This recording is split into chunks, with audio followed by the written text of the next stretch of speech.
All right, so Hi. it's very nice to meet you. Nice to meet you. My name is Dee. My name is Vienna Zhou. Awesome. Would you like to take a moment and describe your role as well as what your company is about and what you guys do? Okay, for sure. My name is Vienna Zhou. I'm the CEO and the founder of TROES. Yep. TROES is a Canada company focusing on the commercial and industrial battery energy storage and microgrid solutions. We've been in the market for 7 years, and we've deployed over 6 countries for over 50 behind of the meter, mostly commercial and industrial and community-based battery energy storage system and the microgrid solutions. Wow. Yeah.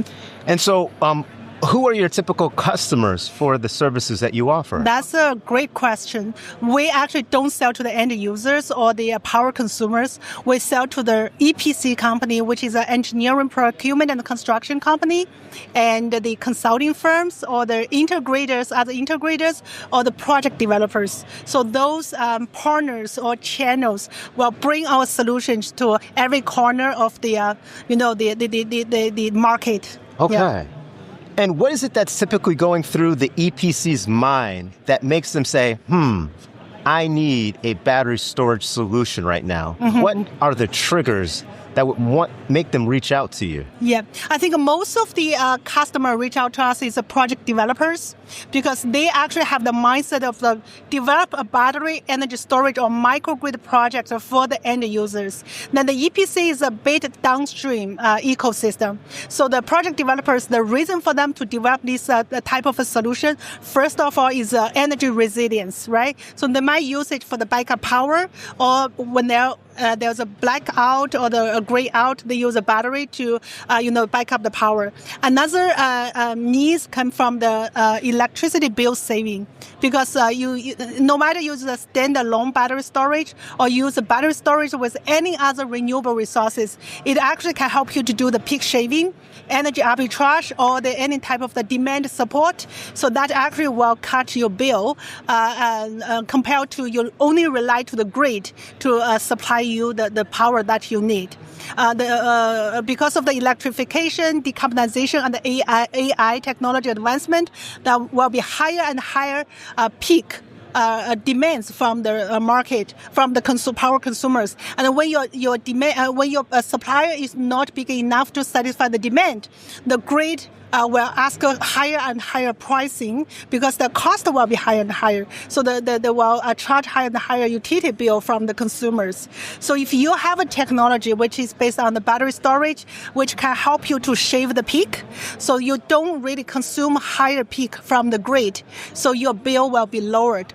Or maybe you can use this type of technology to arbitrage your the energy, so which means you charge the power at a lower price during the off-peak time, and you discharge it during the peak time, because the peak time price is higher. Then you can save a lot of the electricity bill. Very interesting. A third application is kind of like a decarbonization, because we are using the renewable energy plus energy storage, or we can use a standalone energy storage coupled with a generator to do the generator optimization, or purely off the diesel. So in that case, you actually make your renewable self-supply microgrid to replace or mostly replace the diesel consumption. So you can make the environment cleaner and less noisy. So that's a major trend for this energy transition.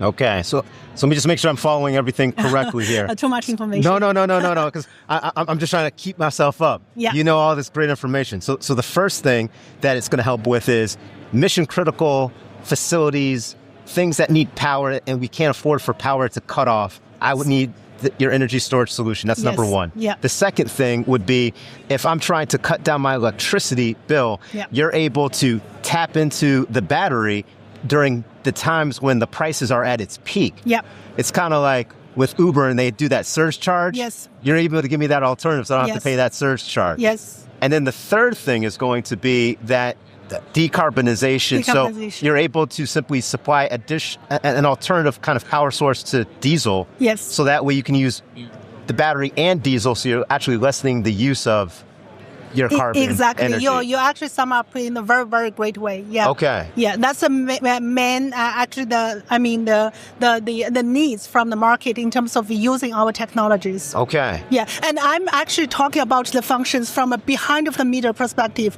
which I actually talk not from the utilities, the perspective, from the power consumers, which are the end users, why they need this technology. Right. Yeah. And so what makes your technology vastly better, different than any other storage type of solution? What's the unique advantage that you're able to provide in the setups that you have? That's a great question as well. If you look at this type of, the projects, why we mentioned about commercial and industrial, because that's a unique or specific sector that's not easy to enter for the big brands as well. For example, Tesla, actually, they mainly play in the residential or the utility scale. The reason is for the commercial and industrial, they actually have a very customized demand or the customized needs. And how to scale up your technology in a very customized, the environment is a challenge for most of the company. So we do have a very unique technology, which is a vendor or components agnostic. So we can quickly integrate different batteries and different power conversion system with the different other components into a very customized system for our for our commercial and industrial sectors. The key is if you play the Lego pieces, right? So you have a different, the different shape of the, the components, and you can quickly combine them into the customized toy you want. And that's how we play this in the commercial industry as well. We have a lot of us off-the-shelf components, and we actually use our proprietary technology to quickly combine them into the customized system by using those off-the-shelf components into the right sizing, cost-effective, and the right application system. So it sounds then that when you work with your commercial and industrial partners, you're providing them not only with the product itself, but the consultation to how to actually put together the right system for their needs. Exactly. So it's that modular environment that you're able to provide. Yes. It's almost like the difference between an iPhone and an Android. You guys are the Android. You can customize this all the way that you want. Yes, exactly. Yeah. And that customization is not a real, hard customization, because it's like play the Lego pieces. I don't need to manufacture everything from the scratch, right? I just take the off-the-shelf components to customize it. Okay. Yeah. Very cool. Otherwise, it's hard for you to satisfy their needs from the commercial industrial, because normally they have a different applications and they have a different requirement on the power and energy combination. So you might need a 30 kilowatt, 100 kilowatt hour. That guy might need a 30 kilowatt, 250 kilowatt hour for 7 hours. So how to quickly satisfy the different, their needs? That's a key. And that's why they come to you. Yeah. You seem so extremely passionate about this. I have to ask, so why? Where's the passion coming from? Why? Yeah, where's the passion? For you. Yes. Yeah. That's another story I want to share with. Yeah, so please. you know that AI, that's a story. So nowadays you have more and more AI data centers, right? So these data center consume a huge amount of the power, and one time I was in the big conference with the one representative of the Walmart energy department, and the head of the energy department mentioned that we are kind of worried about whether Walmart can get their resilience, power resilience, or the cheap power in the future, because of this AI data center will occupy more and more power, and they will be the first power users and occupy a lot of resources from power industry, and which left over to us is the maybe a very, very weak or the less resilient power, and or higher and higher utility bill. So by that time, I was thinking that even the Fortune 500 company like a Walmart, they are even worried about the future security or reliability of the power used by their stores. Who is the most we call the weak group or the marginalized group? Actually, it's us, you and me, and all the rest of the small and medium-sized commercial and industrial customers, right? They don't have the negotiation power towards they are getting the cheaper power or more reliable power. So instead of relying totally on the grid, which is not fair maybe to everyone else, so they need to make up their own microgrid to supply themselves. So they are able to use the technology to change their life when the price goes higher and higher, and they lost the control. So that's how I'm thinking. That's a excitement, or that's a drive for me to be engaged in this industry, making the technology work for the other guys. So now I'm solving the problem for the remote communities, for some of the commercial and the industry. In the future, I believe these technologies can be applied for more and more wider and wider audience to help them to solve the potential challenges from the grid in terms of giving them a higher electricity bill, unstable power, or those are unfair, the charges. Yeah. Wow. Does that make sense?